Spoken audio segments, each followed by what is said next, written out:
So ಹಾಗಾಗಿ IC meeting ಆಗಬೇಕಾಗಿದೆ. ಎಲ್ಲ ಚೇರ್ಮನ್ಗಳು ಹೊಸ ಅಪಾಯಿಂಟ್ಮೆಂಟ್ ಮಾಡಬೇಕಾಗಿದೆ. ಮಾನ್ಯ ಮುಖ್ಯಮಂತ್ರಿಗಳು ಇವತ್ತು ನಾನು ನೀರಾವರಿ ಸಚಿವನಾಗಿ ಇವತ್ತಾನೇ ನಾನು ಆ ಜವಾಬ್ದಾರಿಯನ್ನು ವಹಿಸ್ಕೊಂಡಿದ್ದೀನಿ.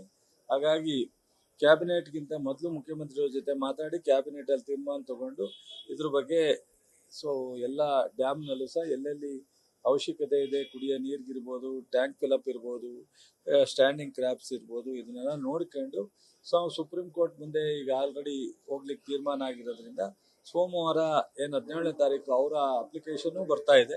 ಸೊ ಅದೇ ಟೈಮ್ನಲ್ಲಿ ನಮ್ಮ ಅಪ್ಲಿಕೇಶನ್ನು ರೀಚ್ ಆಗಿರುತ್ತೆ. ಸುಪ್ರೀಂ ಕೋರ್ಟ್ ತೀರ್ಮಾನ ನೋಡ್ಕೊಂಡು ಮುಂದಿನ ತೀರ್ಮಾನ CWRCನಲ್ಲಿ CWMAನಲ್ಲಿ ಈಗ ಆಲ್ರೆಡಿ 12,000 ಆಗಿದೆ. ಅದನ್ನ ನಾವು ಕಷ್ಟ ಇವತ್ತಿನ ಪರಿಸ್ಥಿತಿ ಅಂತ ಹೇಳಿದೀವಿ.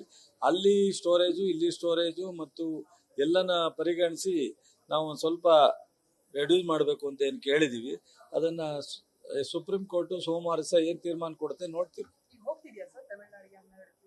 ಇಲ್ಲ ಅಂದ್ರೆ ಕಬಿನಿಯಿಂದ ಎಕ್ಸಸ್ ಏನು ನೀರು ಬರ್ತಾ ಇದೆ ಡ್ಯಾಮ್ ಫಿಲಪ್ ಆಗಿ ಅದಷ್ಟೇ ಹೋಗ್ತಾ ಇದೆ. ಸೊ ಅದ್ ಬಿಟ್ಟು ನಾವು ಯಾವ್ದು ನೀರು ಬಿಡ್ತಾ ಇಲ್ಲ. ನ್ಯೂಸ್ ಫಸ್ಟ್ ನಿರ್ಭೀತಿಯಿಂದ ನಿಮ್ಮ ಪರವಾಗಿ.